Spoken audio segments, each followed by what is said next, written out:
Pertama-tama saya mengucapkan salam damai sejahtera, salam sahabat pada para penjabat kudus, saudara dan saudari yang terkasih.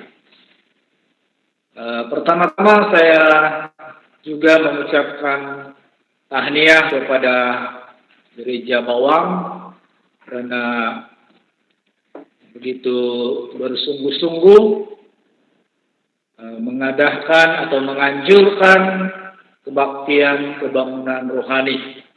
Walaupun sekarang kita dalam tempo PKP, tapi ini tidak menghalang kita untuk mengadakan aktiviti rohani seperti ini. Saya juga mengucapkan tahniah kepada semua seiman yang begitu bersungguh-sungguh mengikuti KR ini sejak semalam sampai petang hari ini. Kiranya Tuhan Yesus memberkati usaha pengorbanan kalian. Tajuk firman Tuhan yang kita sama-sama belajar pada sesi yang terakhir khotbah pengembalaan ini ialah Bapa. Satu patah perkataan Bapa, tapi mengandung arti yang begitu berarti sekali. Apabila kita bercakap mengenai Bapa, setiap orang mempunyai dua Bapa.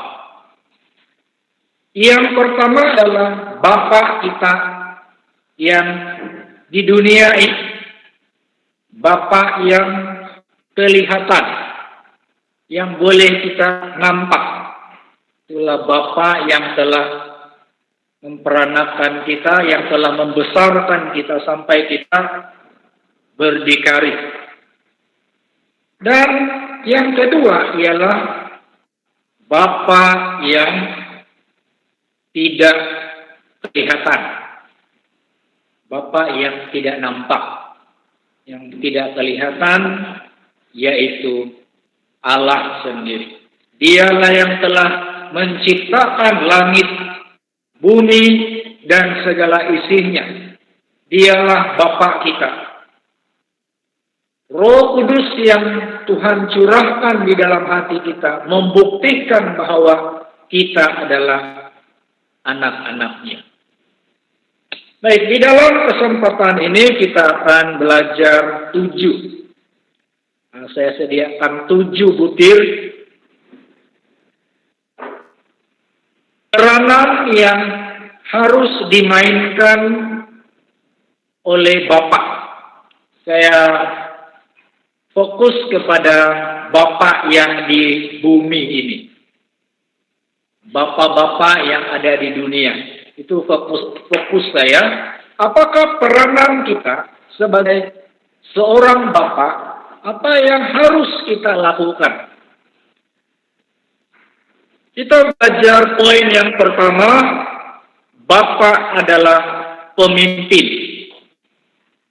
Bapa adalah pemimpin. Mari kita rujuk Efesus pasal 5 ayat 23. Efesus pasal 5 ayat 23. Ayat 23, karena suami adalah kepala istri, sama seperti Kristus adalah kepala jemaat. Dialah yang menyelamatkan tubuh. Di sini mengatakan suami adalah kepala istri. Kepala di sini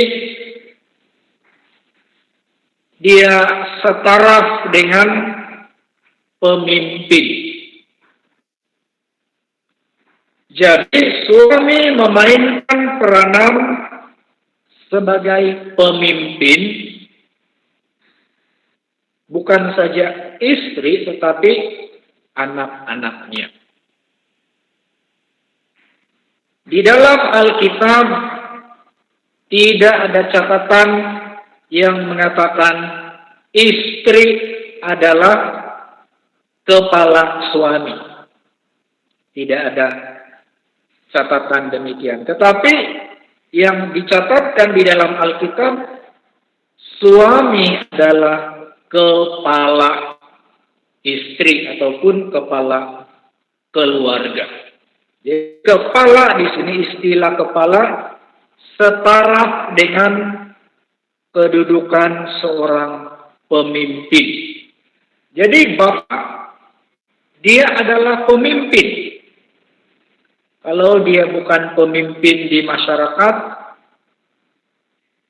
dia adalah pemimpin di dalam keluarganya sendiri. Mari kita lihat Amsal pasal 11 ayat 14. Amsal pasal 11 ayat 14. Ayat 14. Jikalau tidak ada pimpinan, jatuhlah bangsa. Tetapi jikalau penasihat banyak, keselamatan ada. Kita perhatikan di sini. Katanya, jikalau tidak ada pimpinan, jatuhlah bangsa. Kalau skop yang besar dalam sebuah negara, kalau tidak ada pimpinan yang baik, maka negara itu akan binasa. Kalau dalam skop yang kecil, kalau tidak ada pimpinan yang baik oleh sang suami, kalau suami itu atau bapak itu tidak memainkan peranan yang baik sebagai seorang pemimpin, maka pasti keluarga itu akan binasa. Kita lihat satu contoh di dalam Alkitab. Keluarga Elimelek. Mari kita lihat Rut pasal 1 ayat 1 hingga 5. Rut pasal 1 ayat 1 hingga 5. Saya yakin kita semua sudah fasih mengenai kisah ini. Kisah keluarga Elimelek. Mereka berhijrah dari Bethlehem Yehuda ke daerah Moab. Ini karena pada zaman itu atau pada waktu itu berlaku kelaparan yang sangat dahsyat di tanah Israel. Karena ada kelaparan, maka Elimelek telah membawa seisi keluarganya pindah, berhijrah ke tanah Moab. Apakah tindakan Elimelek itu betul? Tidak betul.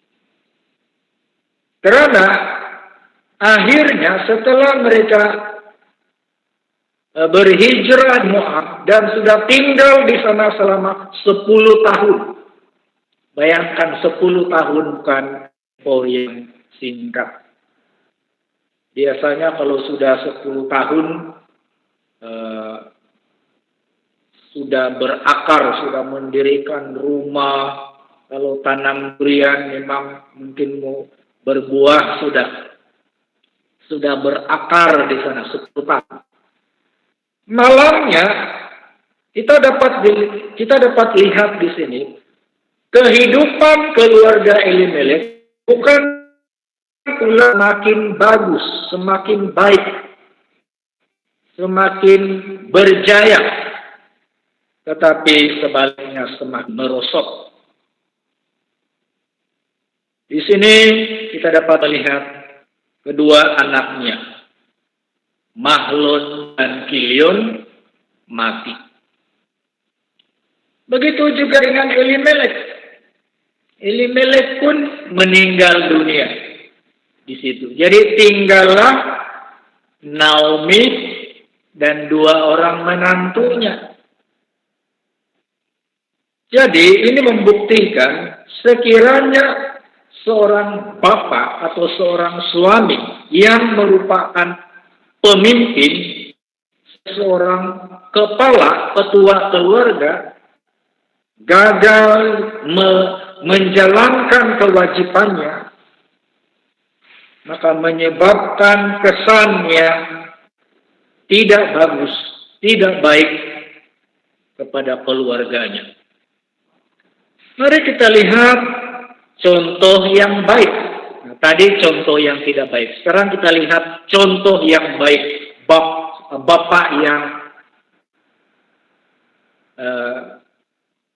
yang menjadi pemimpin yang baik. Kita lihat Yosua pasal 24. Yosua pasal 24 ayat 15. Yosua pasal 24 ayat 15. Tetapi jika kamu anggap tidak baik untuk beribadah kepada, pilihlah pada hari ini kepada siapa kamu beribadah. Allah yang kepadanya nenek moyangmu beribadah di seberang sungai Efrat, atau Allah orang Amori, yang negerinya kamu diami ini, tetapi aku dan seisi rumahku, kami akan beribadah kepada Tuhan. Di sini menjelaskan kepada kita, Yosua, dia telah menjadi bapak dan menjadi pemimpin yang baik buat keluarganya. Katanya, aku dan seisi rumahku, kami akan beribadah kepada Tuhan. Ini adalah bapak, ini adalah pemimpin yang baik. Dia dapat memimpin seisi keluarganya kepada Allah, kepada hidup, bukannya kepada kebinasaan. Jadi ini memberi peringatan kepada kita sebagai bapak-bapak, suami, marilah kita memimpin yang baik bagi keluarga kita. Butir kedua. Kita beralih ke butir yang kedua. Bapak adalah pengajar. Pengajar atau guru lah, guru. Bapak adalah guru atau pengajar. Mari kita rujuk Ulangan pasal 6 ayat 7. Ulangan pasal 6 ayat 7. Haruslah engkau mengajarkannya berulang-ulang kepada anak-anakmu dan membicarakannya apabila engkau duduk di rumahmu, apabila engkau sedang dalam perjalanan, apabila engkau berbaring, dan apabila engkau bangun. Di sini mengatakan, haruslah engkau. Engkau di sini siapa? Yaitu Bapak. Engkau, Bapak, haruslah mengajarkannya berulang-ulang kepada anak-anakmu. Mengajar. Apa yang Bapak ajar kepada anak-anaknya? Kita lihat ayat 4 hingga 6. Ayat 4, dengarlah hai orang Israel, Tuhan itu Allah kita, Tuhan itu Esa. Kita mesti mengajar anak-anak kita mengenal Tuhan, mengenal Allah yang Esa. Siapakah Tuhan Allah yang Esa? Siapakah Tuhan Allah yang benar? Ini kita mesti ajar kepada anak-anak kita. Tuhan Allah yang benar, Tuhan Allah yang Esa, ialah Yesus Kristus. Allah itu roh. Karena dia roh, tidak ada pilihan, tidak dapat disentuh, maka dia menjelma menjadi manusia. Dia turun ke dunia dalam rupa manusia. Jadi boleh nampak, boleh sentuh. Kita mesti ajar anak-anak kita mengenal Allah yang benar. Bukannya membiarkan anak-anak kita menyembah berhala, menyembah Tuhan-Tuhan yang palsu, sebagainya.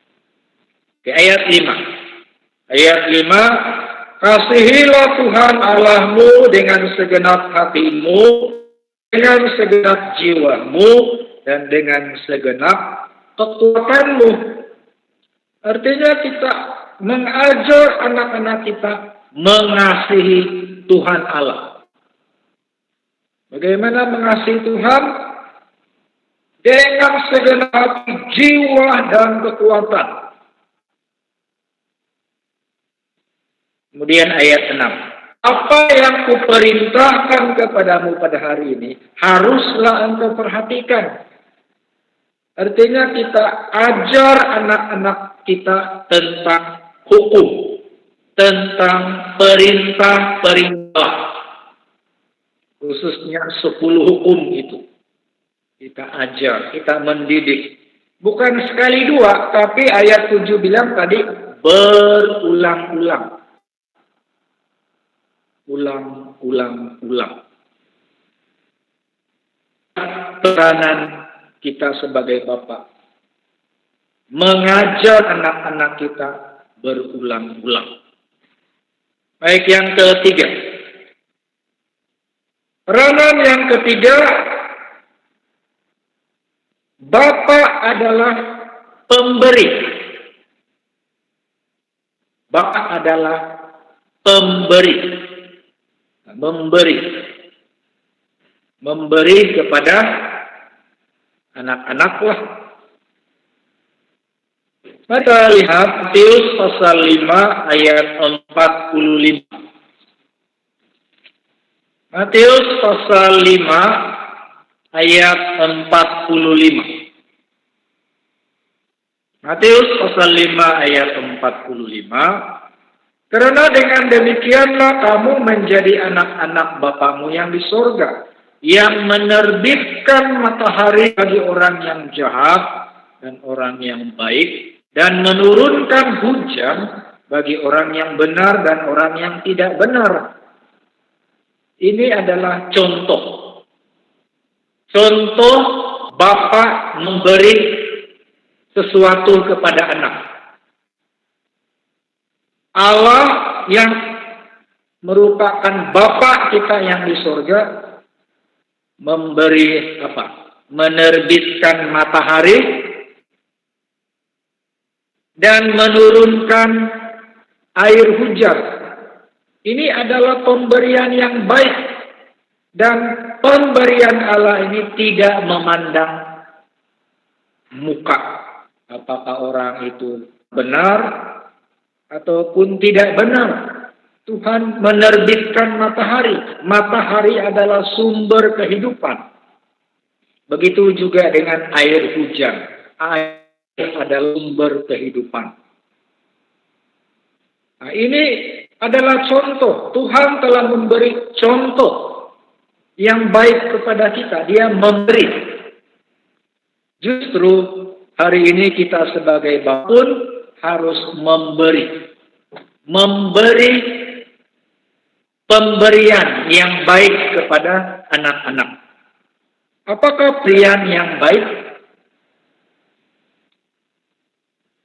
Mari kita lihat Matius pasal 7. Matius pasal 7 ayat 9 hingga 11. Matius pasal 7 ayat 9 hingga 11. Ayat 9. Adakah seorang daripadamu yang memberi batu pada anaknya jika ia meminta roti? Ayat 10. Atau memberi ular jika ia meminta ikan? Ayat 11. Jadi jika kamu yang jahat tahu memberi pemberian yang baik kepada anak-anakmu, apalagi Bapamu yang di surga, ia akan memberikan yang baik kepada mereka yang meminta kepadanya. Jadi di sini memberi contoh apa itu pemberian yang baik, yaitu roti, ikan. Roti, ikan ini mewakili makanan. Jadi sebagai seorang bapak, kewajiban kita adalah memberi makanan. Makanan kepada seisi keluarga kita. Bukan untuk diri sendiri saja, tetapi untuk seisi keluarga. Dan jangan kita lupa, yang harus kita beri bukan ataupun tidak setakat makanan jasmani saja. Jangan lupa makanan rohani. Makanan jasmani itu bersifat fana, bersifat sementara. Jangan kita lupa membekalkan makanan rohani kepada keluarga kita. Ada orang yang kalau dari si material dia beri kepada anak-anak. Anak minta duit, diberi. Anak minta beli handphone, diberi. Apa saja permintaan anak, ditunaikan. Tapi dalam hal-hal yang rohani, hal-hal yang jauh lebih penting, diabaikan. Contohnya memberi makanan rohani. Tidak menggalakkan istri atau anak-anaknya pergi ke gereja, pergi ke bakti. Malahan ada yang melarang. Kalau pergi sembahyang, anak pukul. Walaupun dari segi jasmani kita memberi dengan cukup, tetapi kalau rohani tidak diberi, tidak berguna. Baik, kita beralih ke poin yang keempat. Bapak adalah yang mendisiplinkan. Mendisiplinkan. Mari kita lihat 2 Samuel pasal 7 ayat 14. 2 Samuel pasal 7 ayat 14.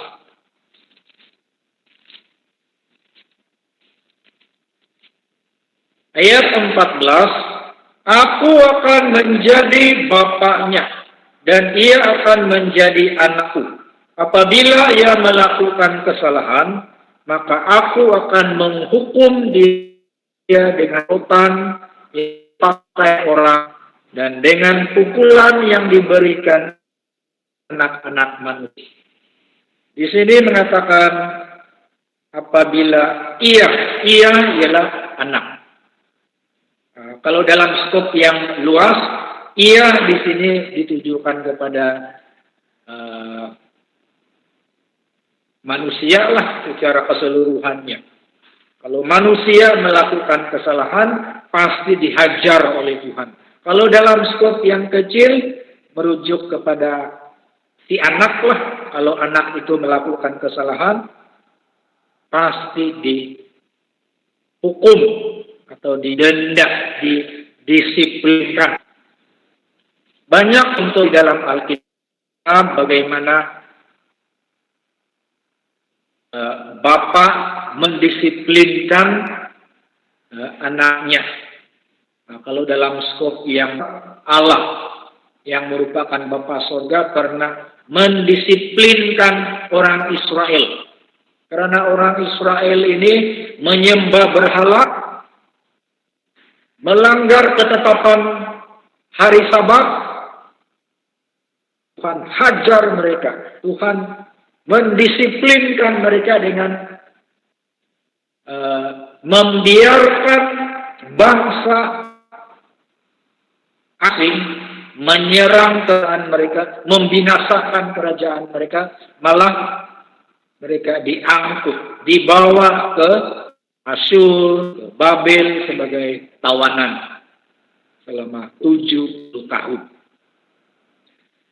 Bagi kita, sekiranya anak-anak kita melakukan kesalahan, tidak boleh dibiarkan seperti Imam Eli. Nah, ini menjadi peringatan bagi kita. Imam Eli.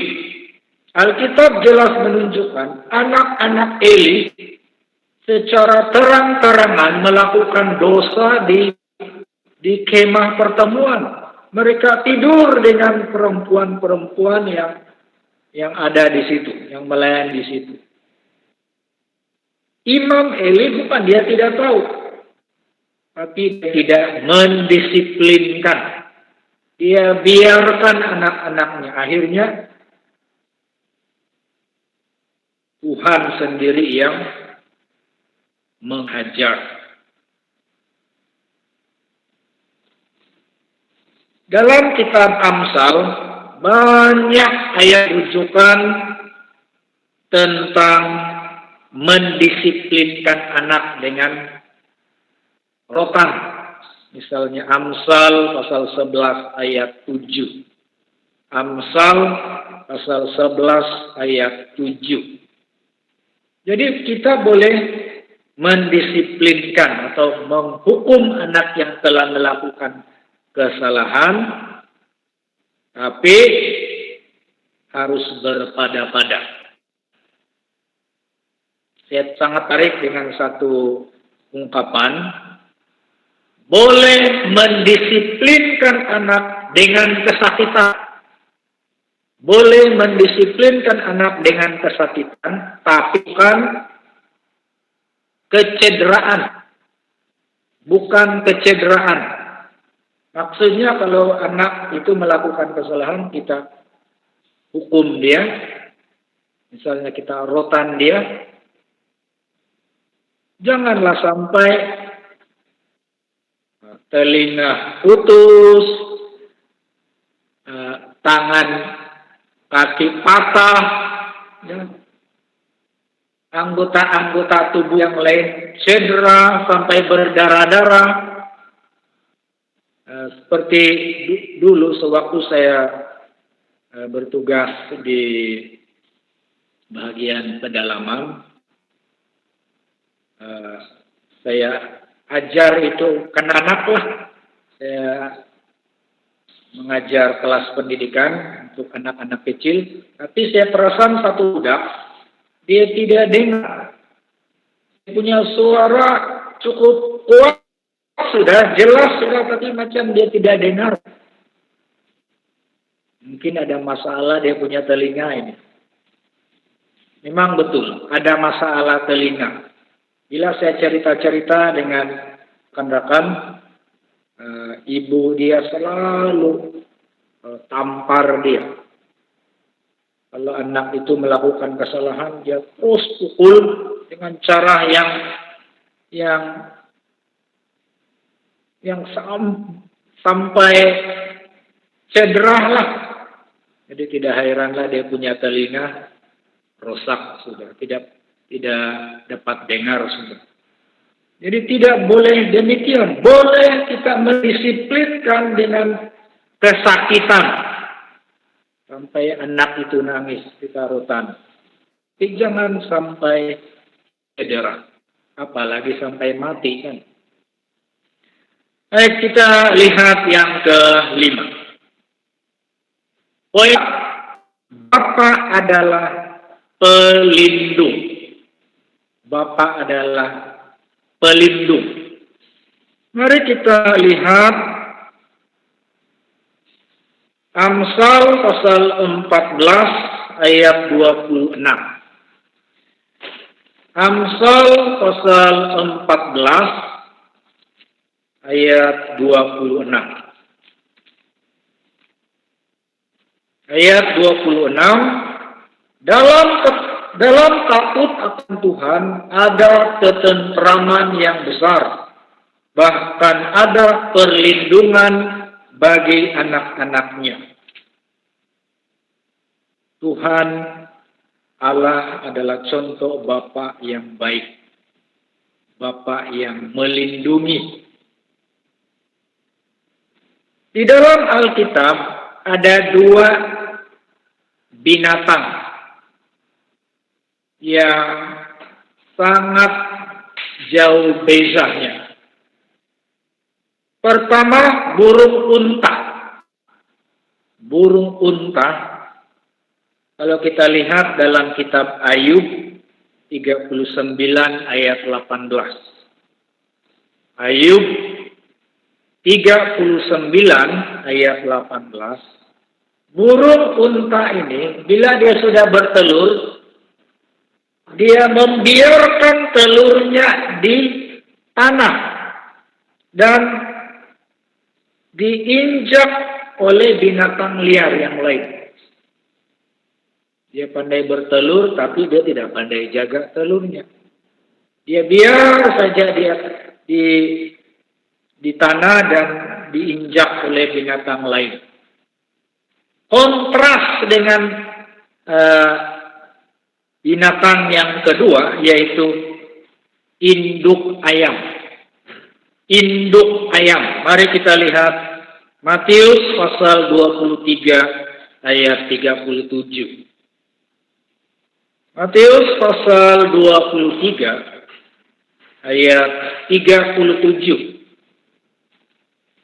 Ayat 37, Yerusalem, Yerusalem, engkau yang membunuh nabi-nabi dan melempari dengan batu orang-orang yang diutus kepadamu, berkali aku rindu mengumpulkan anak-anakmu sama seperti induk ayam mengumpulkan anak-anaknya di bawah sayapnya, tetapi kamu tidak mau.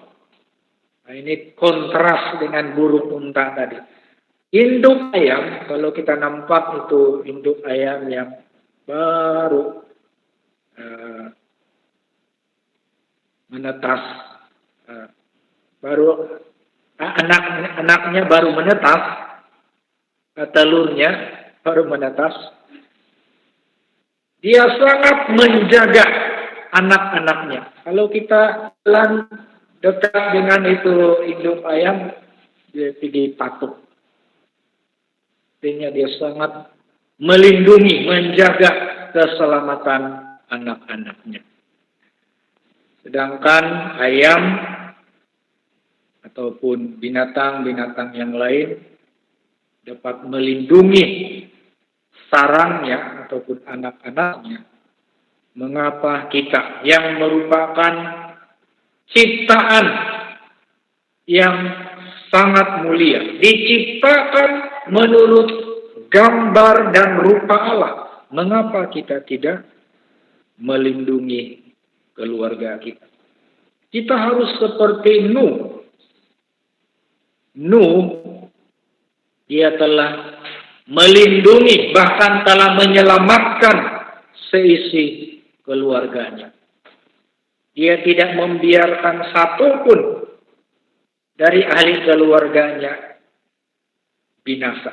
Dia bawa semua masuk ke dalam bahtera dan selamat. Pastikan seisi keluarga kita mendapat perlindungan, mendapat keselamatan pada suatu hari nanti. Baik, yang keenam. Poin yang keenam, Bapa itu pengasih. Bapa itu pengasih. Mari kita lihat Mazmur 103 ayat 13. Mazmur 103 ayat 13. Ayat 13, seperti Bapa sayang kepada anak-anaknya, demikian Tuhan sayang kepada orang-orang yang takut akan Dia. Di sini Bapa sorga memberi contoh yang baik kepada kita. Dia adalah Bapa yang pengasih. Walaupun umat manusia telah melakukan dosa, Dia tidak membiarkan manusia itu terus hidup dalam dosa. Setelah Adam dan Hawa jatuh ke dalam dosa, apakah Tuhan biarkan mereka? Ya, memang Tuhan mengusir mereka dari Taman Eden. Tapi jangan lupa, Tuhan telah membuat pakaian dari kulit binatang kepada mereka. Jadi untuk mendapatkan kulit binatang itu harus ada penumpahan darah. Alkitab mengatakan tanpa penumpahan darah tidak ada pengampunan. Jadi di sebalik Allah memberi pakaian kepada Adam dan Hawa, ada kasih Allah yang besar, yang sangat agung di situ. Sama juga Yesus telah mengorbankan dirinya di atas kayu salib, yang mati di atas kayu salib demi dosa dunia. Jadi bila anak-anak kita melakukan kesilapan, kita haruslah memberi kesempatan kepada mereka untuk memperbaiki kesilapan. Sama seperti dalam Alkitab ada satu perumpamaan, yaitu perumpamaan tentang anak yang hilang. Anak bungsu itu telah hilang. Dia telah, boleh dikatakan dia telah menderhaka kepada orang tuanya. Dia telah menghabiskan hartanya untuk berfoya-foya. Akhirnya dia melarat. Dia pulang kepada Bapa, dan Bapa ini menerima kepulangan anaknya itu. Baik, yang terakhir, yang ketujuh, Bapa meninggalkan warisan. Bapa meninggalkan warisan. Mari kita lihat 2 Korintus pasal 12 ayat 14. 2 Korintus pasal 12 ayat 14. Ayat 14. Kita lihat kalimat yang terakhir saja, kalimat yang terakhir. Karena bukan anak-anak yang harus mengumpulkan harta untuk orang tuanya, melainkan orang tualah untuk anak-anaknya. Jadi sudah menjadi kewajiban orang tua menyediakan warisan kepada anak-anak. Itulah ada orang yang sebelum dia meninggal dunia, dia buat surat wasiat. Dia mewariskan hartanya kepada anak-anaknya. Itu memang berpatutan. Tetapi jangan kita lupa meninggalkan warisan yang jauh lebih penting, yaitu mewariskan iman kepercayaan kepada anak-anak. Sebagai contoh, Timotius adalah seorang penginjil. Dia telah mengikuti Rasul Paulus pergi memberitakan Injil ke bangsa-bangsa yang lain. Waktu itu Timotius masih muda. Kenapa dia memiliki iman yang begitu murni, begitu baik, begitu mantap? Sebab dia telah mewarisi iman dari ibunya. Dan ibunya Eunike mewarisi iman dari Lois. Jadi ada 3 generasi. Lois mewariskan iman kepercayaan kepada Eunike. Kemudian Eunike mewariskan iman kepercayaan kepada Timotius. Jadi inilah yang berpatutan. Kita bukan saja mewariskan harta yang bersifat material kepada anak-anak. Tetapi jangan kita lupa, yang lebih penting lagi ialah mewariskan iman kepercayaan kepada anak-anak. Sebab itulah yang menjamin keselamatan mereka. Syukur puji Tuhan pada petang ini kita telah merenungkan firman Tuhan tentang Bapa. Semoga kita sebagai bapak-bapak, suami-suami dapat memainkan peranan sebagai Bapa yang baik. Tuhan memberkati.